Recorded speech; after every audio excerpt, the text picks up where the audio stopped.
దానికి నా హృదయపూర్వకమైన వందనాలు. ఎందుకంటే క్షణభంగురమైన ఈ జీవితం, ఎందుకో ఈ జీవితాలు ఒకరోజు బాగుంటారు, ఒకరోజు బాగుంటారు. ఒకరోజు మంచిగా ఉంటుంది మనసు, ఒక్కోసారి ఎందుకో చెడిపోతూ ఉంటుంది.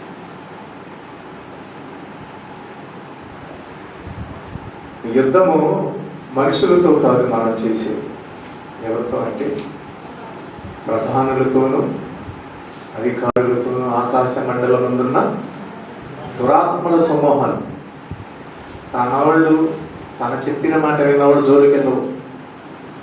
దేవుని మాట విని దేవునికి లోబడి దేవుని వాక్యంగా బ్రతకాలనుకున్న వాళ్ళే చెడగట్టబోతుంది. మరి చేసే కార్యాలన్నీ అవి. భర్తలో దూరవచ్చు, భార్యలో దూరవచ్చు, బిడ్డల్లో దూరవచ్చు, బంధువుల్లో దూరవచ్చు, స్నేహితుల్లో దూరవచ్చు, ఎవరో కూడా దూరుద్ది. మీ విశ్వాసాన్ని, మీ ప్రార్థన జీవితాన్ని, మీ పరిశుద్ధతను పాడు చేస్తుంది. అందుకని పౌలు గారు చక్కని మాటలు చెప్పాడు. సరే, ఈ నెలలో సెలవులు వస్తారు మనకి, 23 నుంచో 24 నుంచో సెలవులు ఉన్నాయి. నెహెమ్యా గారు ఫోన్ చేశారు, 1 డే రిట్రీట్. పిల్లలను తీసుకుని మీరు ఎవరు ఏ ఊరు వెళ్ళొద్దు, రిట్రీట్ అయ్యేదాకా. 1 డే రిట్రీట్ ఉంది. చెప్పిన మాట వినండి, 1 డే రిట్రీట్ ఉంది. ఒకరోజు రిట్రీట్ పెడతానని నాకు ఫోన్ చేశారు నెహెమ్యా గారు, ఫ్యామిలీ వచ్చి.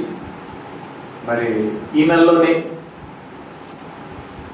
ఈ వారంలోనే కావచ్చు, ఒకవేళ నెక్స్ట్ వారంలోనే కావచ్చు. 1 డే రిట్రీట్ వచ్చి పెడతారు. కాబట్టి మాసవరం నుంచి వచ్చారా, వాళ్ళకు కూడా చెప్పండి, ఖచ్చితంగా రావాలి, రిట్రీట్లో పాల్గొనాలి, దేవుని వాక్యం పిల్లలకు అందించాలి. పిల్లలందరినీ ఇంటికి తీసుకురండి, దేవుని సన్నిధికి తీసుకురండి, ఇంటి దగ్గర విడిచి రావాకండి. ఇప్పుడే మనకు లోపడకపోతే పెద్దరిగినాక లోపడలేదు. ఇప్పుడే ఎదురు తిరిగితే ఇంక పెద్దరిగినాక ఇంకెదురు తిరగకుండా ఎట్లుంటారు? అందుకని వాళ్ళు చెప్పినట్టు అవ్వకండి, ఈడ్చుకుని రండి. రేపొద్దు నరకానికి వెళ్ళిన తర్వాత నాకు తెలియదు కదా, నేను ఏడ్చినప్పుడు నన్ను కొట్టి తీసుకొచ్చుకోవచ్చు కదా నువ్వు అంటారు. రేపొద్దున వాళ్ళే ఏడుస్తారు నేను మీద పడి, మాకు తెలియదు ప్రభువా, మేము చిన్నపిల్లలం కదా, మేము ఎట్లా ఉండేటప్పుడు అట్లా కాదని కొట్టి భయపెట్టి ఏ రకంగా మమ్మల్ని తీసుకుని వెళ్ళాలి కదా వాళ్ళు తల్లిదండ్రులుగా.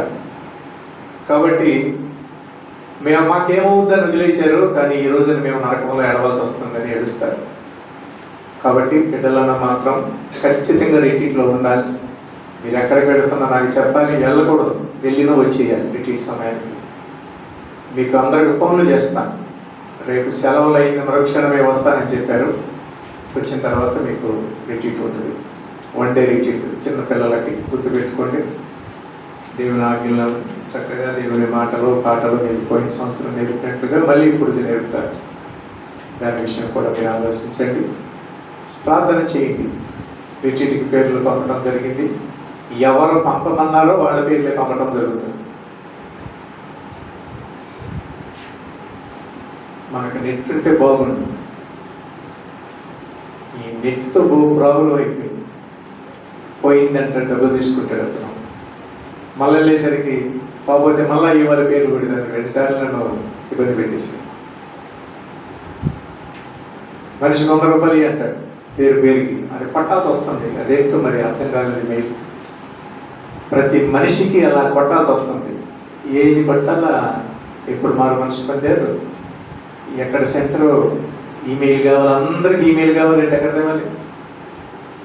ఇబ్బంది పడాల్సి వచ్చింది, 4 రోజులు కరగాల్సి వచ్చింది. సరే, ఏమైనప్పటికీ దేవునికి స్తోత్రం. రిజిస్ట్రేషన్ చేసే జాషువాతో మాట్లాడాను. అన్నా నేను చూస్తానులే అన్న వచ్చి ఉంటే చూస్తారు. అతనే తప్పుగా పంపించాడు నెంబర్, నా ఫోన్ నెంబరు ఓపెన్ కాలేదు, మళ్ళీ ఓపెన్ అయింది. అలా నేను చూస్తాను పేర్లని అన్నాడు. నేను వెళ్ళిన తర్వాత ముందే వెళ్ళిపోతాను. నేను వెళ్ళిన తర్వాత మీ అందరికి ఫోన్లు చేస్తాను, ఎవరెవరు పేర్లు వచ్చినాయో వాళ్ళు మాత్రం బయలుదేరారు. మీరు మాత్రం ఎక్కడికి వాకండి, ఇది మాత్రం గుర్తుపెట్టుకోండి. ఎందుకంటే ప్రస్తుతానికి ప్రభుత్వాలు అక్కడ మారతాయి, ఏం జరుగుతుందో తెలియదు కానీ గందరగోళంగా ఉంటుంది. ఏమైనా సరే ప్రభు మనల్ని తక్కిడబడుతున్నాడు, తూకం వేస్తున్నాడు, అంటే జల్లిస్తున్నాడు. అసలు వాళ్ళు ఎవరో సిసరోళ్ళు ఎవరో జల్లించే రోజులు వచ్చేసి ఎందుకు బీజేపీ దేశమంతా బీజేపీ కంటపడుతుంది. మతం హిందూ మతంగా ఉంటేనే లేదన్నట్టుగా ప్రభు సపోర్ట్ లేకుండా, దేవునికి ఇష్టం లేకుండా జరగట్లేదు. ఎంతకాలం మనం అటు ఇటుగా ఉంటామని ఖచ్చితంగా ఏదైనా ఒక ప్రభుత్వం అయితే వాళ్ళు ఎలాగ జల్లిస్తారో ఆ జల్లింపులు ఎవరు నిలబడతారు అన్నదే ఇది దేవుని ఉద్దేశం అయి ఉంటుంది అనుకుంటున్నాను నేను. సరే, ఏమైనా ప్రార్థన చేయండి. అసలు వాళ్ళు ఎవరో శిశువులు ఎవరో బయటపడటానికి అనమాట. క్రైస్తవులు ఎవరో, నామకార్థ క్రైస్తవులు ఎవరో బయటపడతాకే ఈ కార్యక్రమం జరుగుతుంది. దేవుని కొరకు నిలబడేది ఎవరో, శోధనలో కష్టకాలంలో నిలబడేది ఎవరో దాన్ని కూడా బయటపడతారు. కాబట్టి దాని విషయమే జాగ్రత్తగా ఉండండి. సరే, ప్రార్థన చేసుకుందాం. పరిశుద్ధమైన మా కన్న తండ్రి, నమ్మకమైన దేవ, మీ పరిశుద్ధ పాదములకు స్తోత్రాలు చెల్లిస్తున్నాను. ఈ ఉదయ కాలము ఆరాధనలో మీరు మాతో ఉండండి. యేసుక్రీస్తు వారి పేరిట ఈ ప్రార్థనని వేడుకొంచున్నాము తండ్రి. ఆమేన్. అపొస్తలుల కార్యము 20వ అధ్యాయము 28వ వచనం.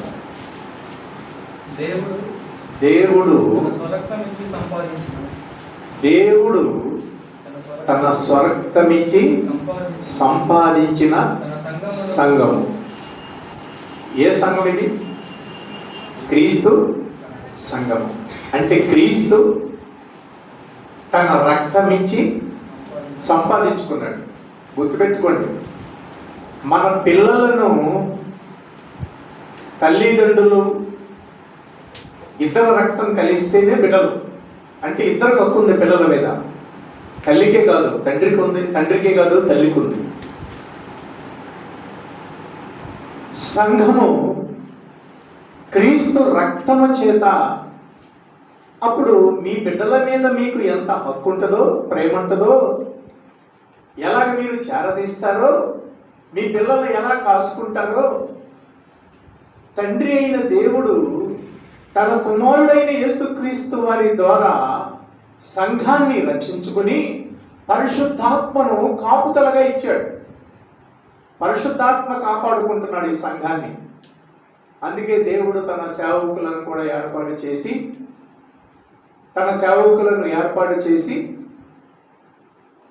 వాక్యముతో, ప్రార్థనతో మనలను పోషిస్తూ కాపాడుతూ ఉన్నారు.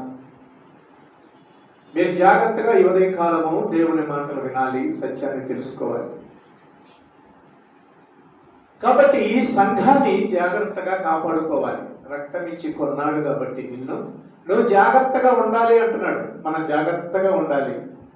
ఆ రక్తము చాలా విలువైంది, అది అమూల్యమైన రక్తం. యేసుక్రీస్తు వారి రక్తము చాలా విలువైంది. రక్తం అంటే ప్రాణం. చెప్పండి, రక్తం అంటే ప్రాణం. ప్రాణం పెట్టి కొన్నాడు ఆయన, ప్రాణం ఇచ్చి కొన్నాడు ఆయన. అందుకని కొరింథీయులు రాసిన పత్రికలో దాని గురించి మాట్లాడుతూ 11వ అధ్యాయం 1 కొరింథీయులు 24-25 వచనాలు. దానిని విరిచి, ఇది మీ కొరకైన నా శరీరము, నన్ను జ్ఞాపకము చేసుకున్నకై దీనిని చేయండి. ఆ ప్రకారమే భోజనమైన పిమ్మట ఆయన పాత్రను ఎత్తుకుని, ఈ పాత్ర నా రక్తము వలన ఆయన కొత్త నిబంధన, మీరు దీనిలోనిది త్రాగునప్పుడల్లా నన్ను జ్ఞాపకం చేసుకోండి. చాలు. శరీరమును తినేటప్పుడు నన్ను జ్ఞాపకం చేసుకోండి అంటున్నాడు. రక్తమును త్రాగేటప్పుడు నన్ను జ్ఞాపకం చేసుకోండి అంటున్నాడు. అంటే నేను మిమ్మలను నా రక్తం ఇచ్చి కొన్నాను. ఆ రక్తము ఎంత విలువైంది, ఎలా కార్చాల్సి వచ్చింది. అది జ్ఞాపకం చేసుకోవాలి. ఎందుకోసం కార్చాను, ఎలాగ కార్చాను, అసలు ఎలాగ శ్రమ పడితే ఆ రక్తం వచ్చింది, ఆ శరీరము మీ కొరకు ఇరిచాను అంటే ఆ మరణం, పాపము వలన వచ్చే ఫలితమే మరణం. మీకు అర్థమైందా? పాపం చేస్తే వచ్చే ఫలితం ఏంటి చెప్పండి? మరణం. మరణం వేరు, శిక్ష వేరు.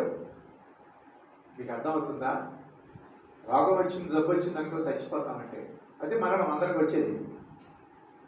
తర్వాత శిక్ష వేరు,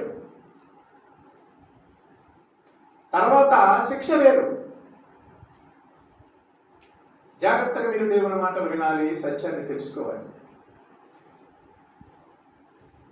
దేవుని వాక్యమును అర్థం చేసుకోవాలి. కాబట్టి యేసుక్రీస్తు ప్రభువారు మరణించారు అంటే ఆ మరణాన్ని జ్ఞాపకం చేసుకోమన్నాడు. అది సామాన్యమైన మరణం కాదు, సామాన్యమైన శ్రమ కాదు. అంటే శాపగ్రస్తమైంది ఆ మరణం. అది అందరూ పొందేది కాదు, అది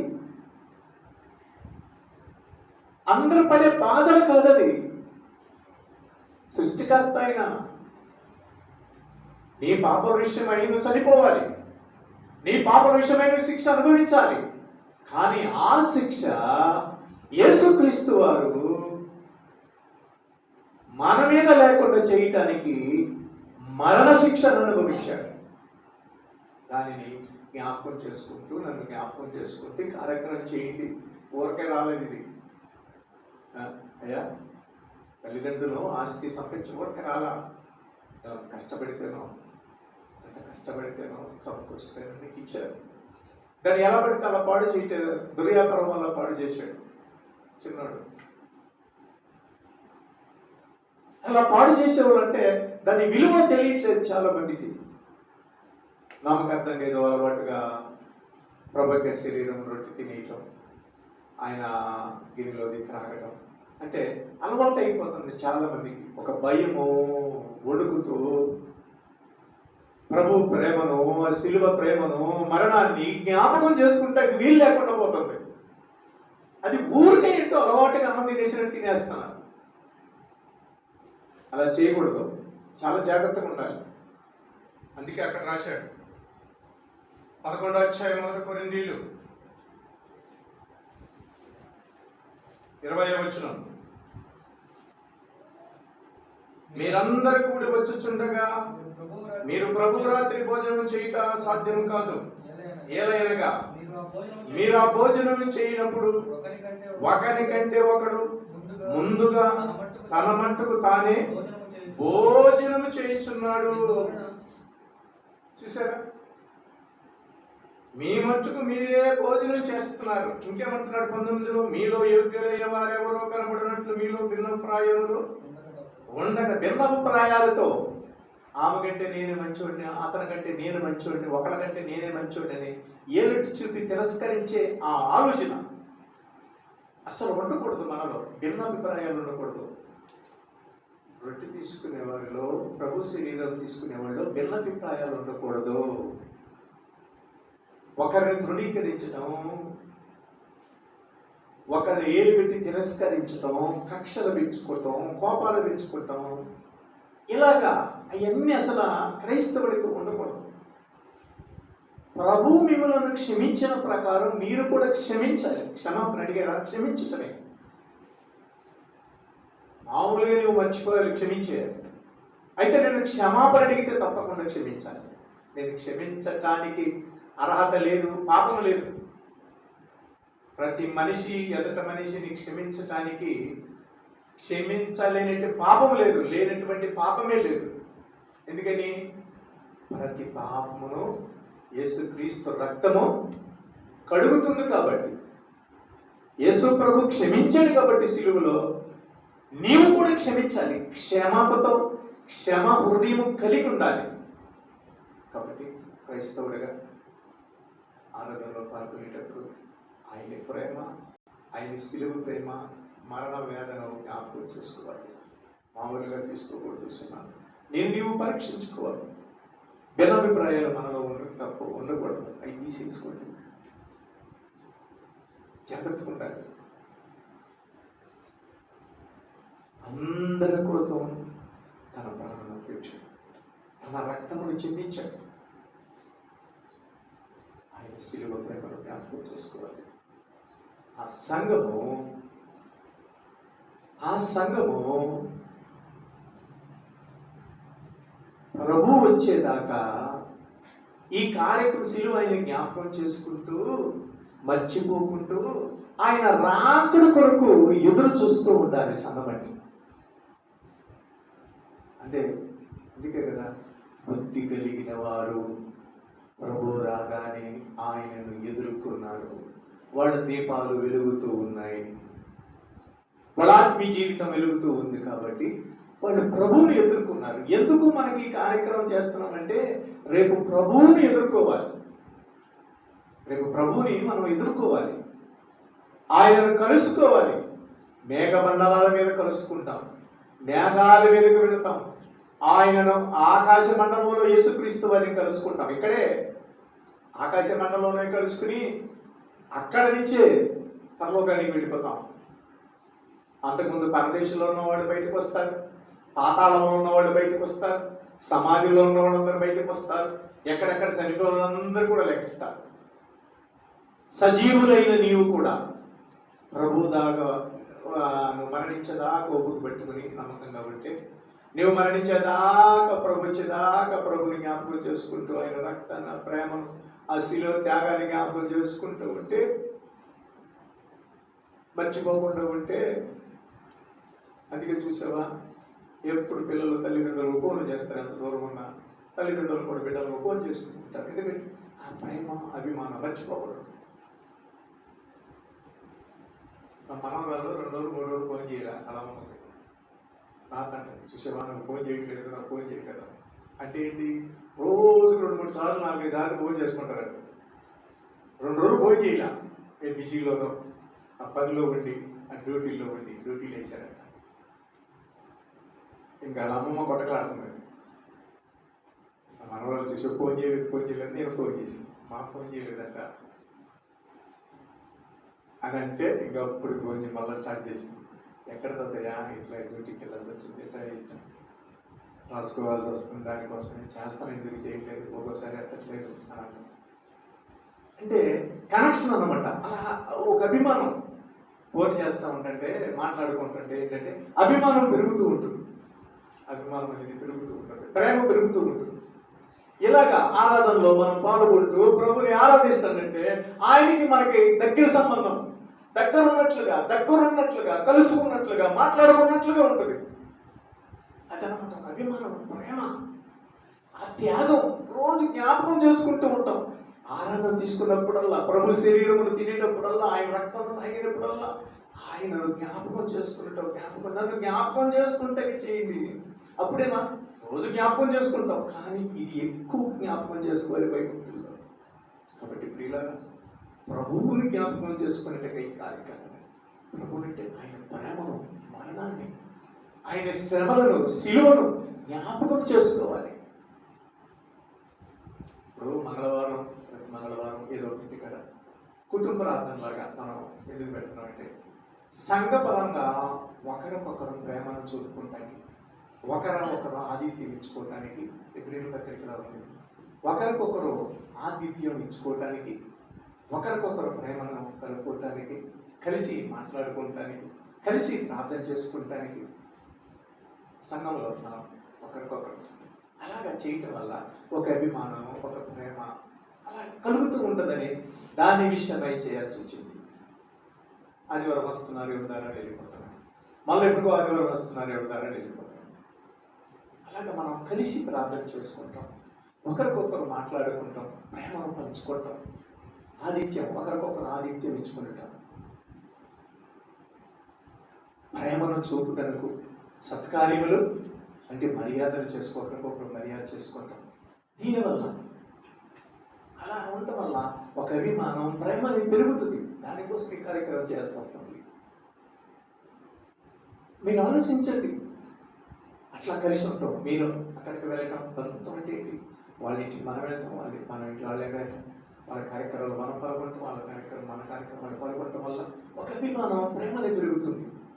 క్రైస్తవులుగా సంఘపరంగా మనం కూడా ఇలా కూడుకుంటూ కుటుంబాల్లో ఒకరి కోసం ప్రార్థన చేసుకుంటూ పలకరించు, ఒకరికొకరు ఆతిథ్యం ఇచ్చుకుంటూ సత్కార్యాలకి గౌరవించటం, ప్రేమ చూపటం. ఎక్కడుంది? ఏప్రిల్ రాసిన పత్రిక 10వ అధ్యాయంలో ఎక్కడుంది? ఏప్రిల్కు రాసిన పత్రిక 10వ అధ్యాయంలో 24-25 వచనం.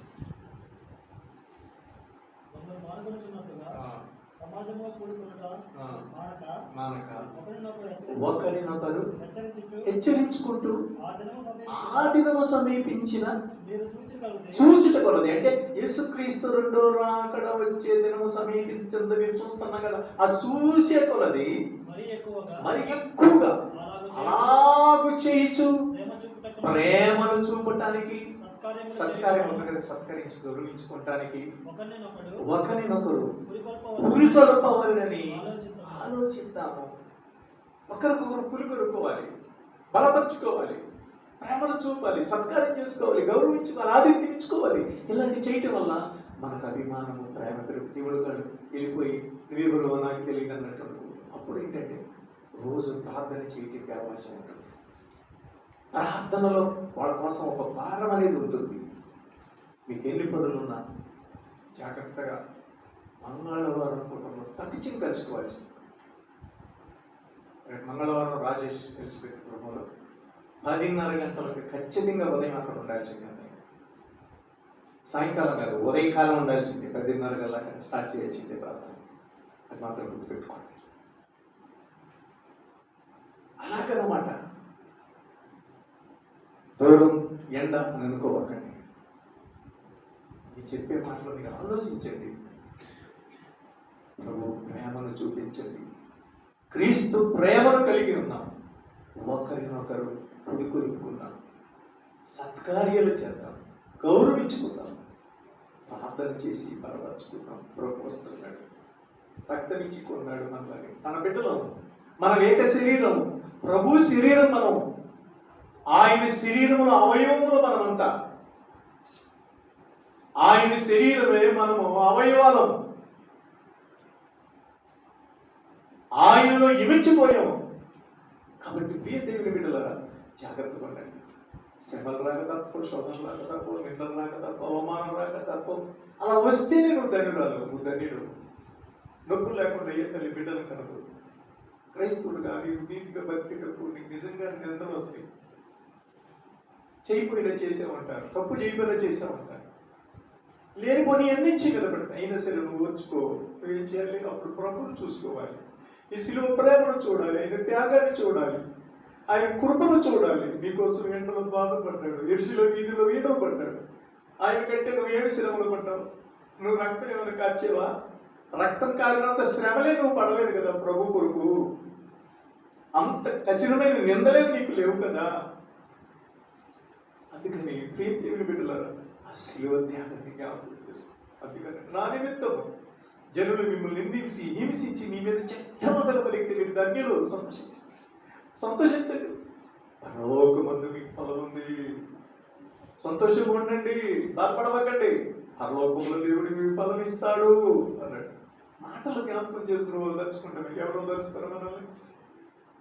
ఎవరు ఓదారుస్తారు? ఎవరు మనల్ని బ్రతికిస్తారు? ఎవరు మనల్ని కాపాడుతారు? దేవుడి వాక్యమే. అందుకే దావీదు అన్నాడు, నీ వాక్యమే నన్ను బ్రతికించేది. నా బాధ వచ్చినప్పుడు ఇదే నాకు నేను ఉండాలి అని నెమ్మది పరిచేది వాక్యమే. అందుకే బైబిల్ చదువుకోండి, వాక్యాన్ని జ్ఞాపకం చేసుకోండి, ఆయన ప్రేమను జ్ఞాపకం చేసుకోండి. మీకు నెమ్మది వస్తుంది, మీకు నెమ్మది వస్తుంది. అందుకని ఈ రోజున ఆయన శరీరం దగ్గరికి వెళుతూ ఆయన రక్తమును మనం తీసుకునేటప్పుడు భయముతో ప్రేమను, శిలువ త్యాగాన్ని జ్ఞాపకం చేసుకుందాం. ప్రార్థన చేసుకుందాం. తలవంచండి, ప్రార్థన చేయండి. మీలో ఎవరైనా ఒకరు శరీరం కొరకు చిన్న ప్రార్థన చేయండి. చిన్న ప్రార్థన, స్తుతి చేయండి. ప్రభు ప్రేమను జ్ఞాపకం చేసుకోండి. చిన్న ప్రార్థన, ఒక్క నిమిషం.